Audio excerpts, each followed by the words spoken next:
everybody, I'm Magical Jill and welcome to the very first video on my channel. Today I am going to be reviewing the Series 4 Rainbow High dolls. I know. It's been like, what, 2 weeks since they came out? Listen, Minnesota, nothing ever comes here. It takes forever. Everything always shows up at first in California, and I'm sick of you Californians always getting everything before me. But I finally found them after weeks of waiting and searching and looking everywhere, and here they are. I got 3 of them because I tried to get the green one as well and the red one. I think her name is Lila Barrymore. And they just had really bad paint problems, and I've been noticing that from the recent lines mostly. The Shadow High line came out, and I was so excited. I was blown away. I was like, oh my gosh, I need to buy these right this second. And so I went to the store and I tried to find them. First of all, didn't find them for 2 weeks. Then they finally showed up at the stores. I found them and they just had paint problems, all of them. Like, it was really bad, but so far, the worst offender has been Ainsley Slater. And I'm showing a picture right here. Ainsley Slater. She's the one with all of the outfits who's really cool that everybody wants. Every little girl sees her in the store and is like, oh my gosh, I need her for my collection. She has black smudges all over her face, always. And I've been noticing that because they've been throwing dolls out, like, out of the factory, like, super quickly now, because it's, only been, like, a month since Shadow High came out, and they already have a new series, and they're planning, like, a ton more series. It just kind of seems like the quality control has gone, downhill. So I had to look far and wide to find paint not terrible, because I am the pickiest person on the face of the earth. And even with Meena, who is currently my favorite, but I'm going to go through them one by one. Even with her, she's got a little bit more glitter on one side of her eye than she does on the other eye. If you notice real closely, I can always zoom in later. But yeah, it's been a little bit tough to find them. The paint problems were never as atrocious as they are now. In the past for Series 1 and 2, and even with the skiing girls. I don't remember what series that was from, but every single time I saw them in the store, they all looked great. And now all of a sudden they've got like smudges on their eyes, their like eyelashes are stuck underneath their eyeballs. It's like, what's going on here? And I kind of noticed this as soon as Pacific Coast came out. And I will get to the dolls in a moment, but it seemed like when they changed the price to go down from like, what, $35 to like $30, depending on where you live, it just kind of seems like the quality control went down with the price. And that is actually why I spent more money to get Lily Chang. I spent I think it was like $180 to get the one that was numbered instead of just the normal $80 edition, because I wanted one that didn't have paint problems.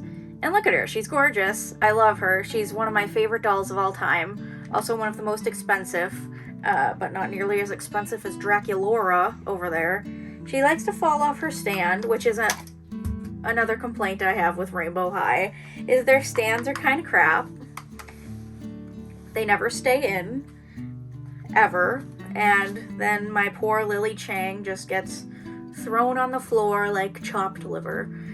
And what can we do but complain?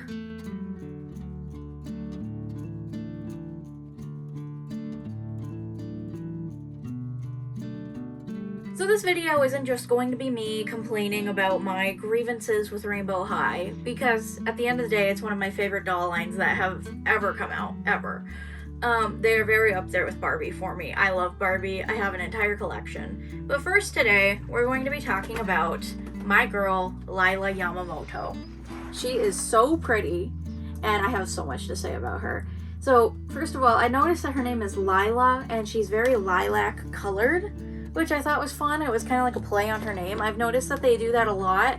Kind of like how Cheryl Meyer is lemon looking, like lemon colored, and her last name is Meyer, like a Meyer lemon. Stuff like that I've noticed that they do. I think it's just fun. And I absolutely love that this doll is like that Decora key Japanese fashion that's going on here with like some bits of traditional clothing. She has like a kimono kind of top, and this skirt over here also reminds me of a kimono. It's just very modernized, and it looks very cool. I'm very excited about it. I do really think that Series 4 has the best designs out of all of the dolls that have come out so far. Probably aside from Shadow High, because that's like my favorite. But I love how colorful these ones are, especially Lila. She's one of my favorites, and I'm going to take her out of the box now.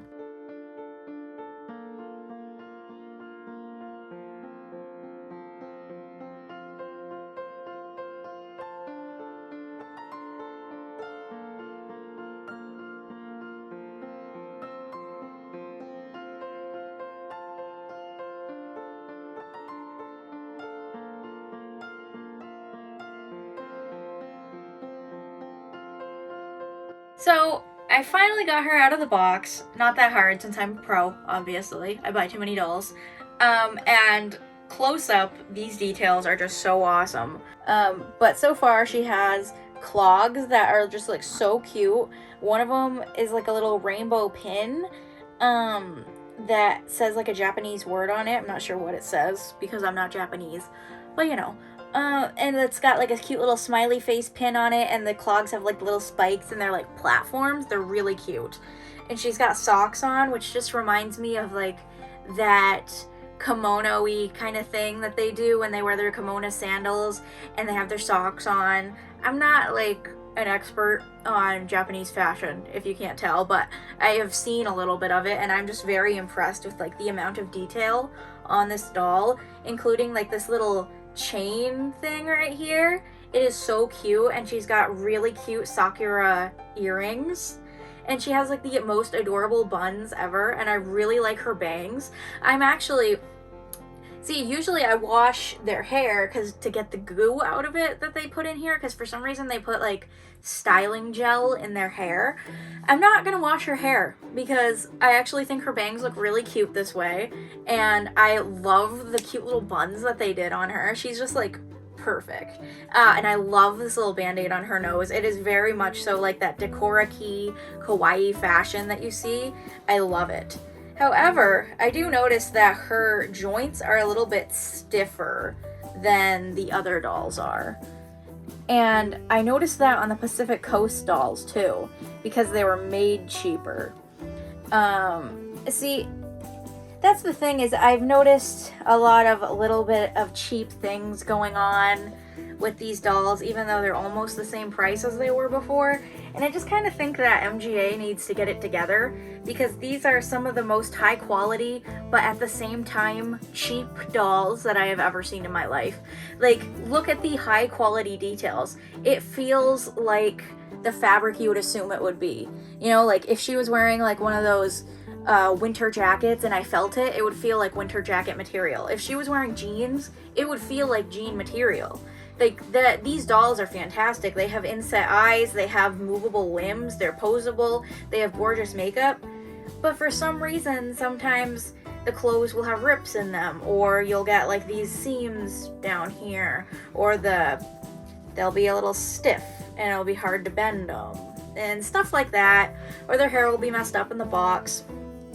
You know, it's not the biggest nitpicks in the world. I know these toys are made for kids, but the thing that I have noticed about these, just as an avid Target goer, is every time I'm in the Target aisle for these dolls, the only other people in there are usually adults or no one. And in the Barbie aisle are usually the kids. It's because Barbie is more affordable, and I've kind of started to notice that I think these dolls are mostly bought by adults to collect. Especially on Instagram. If you just look on Instagram, a majority of the base of people buying these dolls are like adult men and women and other or whatever, just like buying these dolls to display them because they're really pretty and cute, because they're so expensive. If you brought your kid into the store, it's the economy how it is right now. Gas is $5 a gallon. Are you gonna buy the $35 doll, or are you gonna buy the $10 Barbie? That's the thing, is it just kind of seems like they're aimed at collectors, so I think that their quality should reflect that rather than being reflective of just being a toy that's going to get thrown away by a kid. So, moving on from this gorgeous girl, I have one of my favorites. I say that about all of them, to be honest. Delilah Fields. I'm very, very, very excited to open her up. She's so cute, and she's one of the only blonde dolls they've ever made.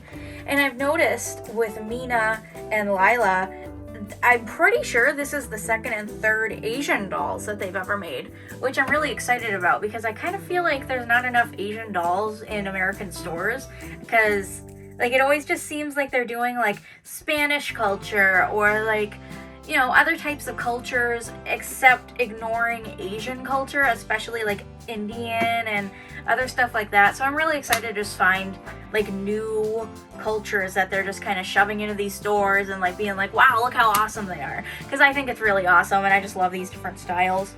But with Delilah, she just reminds me of like a garden of dandelions. I love her so much. She's like a breath of fresh air.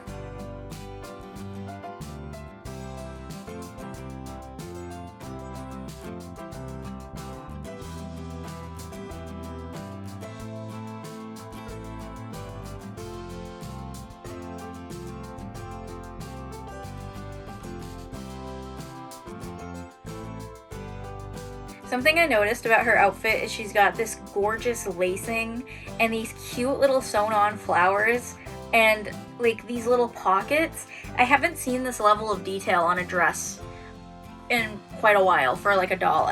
I'm always blown away by Rainbow High and Shadow High's ability to make these gorgeous dresses and these gorgeous fashions. They are truly fashion dolls. And they're just so detailed. I know I'm like repeating myself here. I'm just very blown away by it. I absolutely love it. It's just every once in a while you'll find like a loose thread here and there. I guess that's what you get for having them mass produced. The both of them together is just a dream come true. I imagine them as best friends.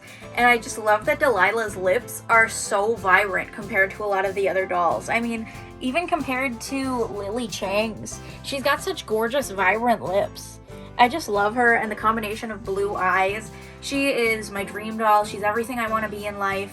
And this is the best, like, cute little kawaii doll that I've ever seen. And I want them to be best friends, and I want them to, like, have a farm together and, like, fall in love and, like, have cows.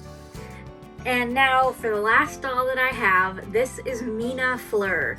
And she's probably one of my favorites of this line. I know I said that about every doll, but I just like them so much. And I'm so excited at some point to get that green doll. She has this skin condition that I think is called vitiligo. And I've only ever seen Barbie make a doll with that same skin condition. And it's so fun to me to have dolls that have different things going on, whether it be them having a wheelchair or a prosthetic leg or having a skin condition. I just really like the diversity and how they're just kind of giving children a reason to say, hey, that doll's a lot like me, and not have to feel like they don't fit in.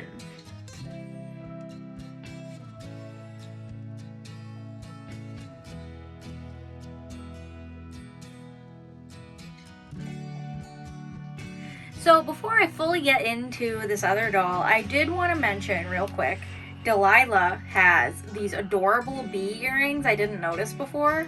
They are so cute. I really like them a lot. I had no idea, and I love them. So, talking about Meena, here's the thing. I love her. However, for some reason, they used these threads on her pants to like physically tie her hands to her pants. I don't know if that's like a thing in Indian culture or if it's just like something weird she likes to do on her off time when she meets guys at the club. But either way, she has a gorgeous outfit. She's like so gold and sparkly. She has like these really cute bracelets that have very small details on them that remind me of Lily's. She has like one that has a cute little elephant on it, and I love her henna tattoos especially. They are very, very cute. One thing that bothers me though is her heels kind of look like they could easily break in here, because this part of the heel isn't fully attached to the rest of it, if you notice. It's hard to kind of show on camera, but if you had the doll in real life, you'd kind of understand what I'm saying. Also, this is the only doll that I've gotten so far out of the three who needs a serious hair scrubbing. My goodness. What happened back here? Did a bee, like, land in there? I don't know, but it needs to be washed. The one thing that annoyed me about this doll is I tried so hard to find her with really good makeup, and even this one has like less sparkles on this eye and more on this eye, but she still looks almost perfect, so I'll try to be happy with her. And one thing I really love about her is she has a very unique face mold. It's like slimmer in her cheeks down here, and she's got like these really cute, like, they're kind of like doughy eyes, but they're also kind of Asian-y descent looking, because she's supposed to be, I'm pretty sure she's supposed to be Indian. I mean, she's got like the most like gorgeous, culturally appropriate outfits that I've ever seen. And I'm going to do a shot with all of them in their alternate outfits as well and talk about that a little bit. But so far, I'm just very impressed with all of these gorgeous accessories that she has and the gorgeous color scheme, because we never really get very many orange dolls aside from Poppy that I've noticed, so I'm very happy with her. So I just took Delilah's dress off. Turns out she has a third secret outfit underneath her dress. I mean, look at this. She has a tank top and like this cute little skirt. I'm sure it's probably supposed to be an underskirt, but I'm calling it a third outfit. It's awesome. So I put them in their alternate outfits, and I'm really excited about them. It seems like her shirt and like this little belt thing on Lila were a little bit too tight. They were hard to put on, and these shoes were like the biggest pain in the entire world to tie. I didn't put the bows on them because they are just really annoying to tie. So I think I'm gonna put her back in her other outfit, but she does look really pretty in this. For Meena, I put her in her flat sandals. I had to change her legs, and they're so cute. I absolutely love this outfit on her. I'm totally keeping her in this. It is so cute.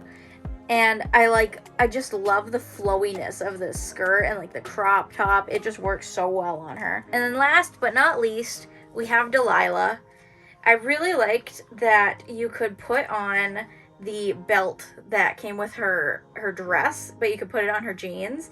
And I love these like daisy shoes that she came with, and these like daisy pants. I'm just really excited about this doll. I absolutely love her, but I think I might put her back in her dress too. I think I'm gonna keep this one though. I'm keeping Meena in her second outfit. Anyway, I'm very excited about all of these. As you can tell, I don't really keep the boxes. I usually get rid of them except for Lily's. I kept Lily's just because she's like the super collector edition, like numbered, you know, cool stuff. Very high class. This has been my video. I really recommend these dolls. I love them. They are honestly gorgeous, and they're probably some of the most diverse dolls I've ever seen. Thank you for watching my video, and I hope you all liked it, and I hope you all come back for more. Please subscribe, and also I have this awesome thing that I wanted to mention real quick. It's called Enchanted Glamour, and I make bracelets and necklaces and earrings. I'm wearing these two right now. I made them. And if you want to look like a rainbow high doll in real life, then check out my Etsy. The link is below, and I also have it linked on my Instagram and stuff like that, so check it out.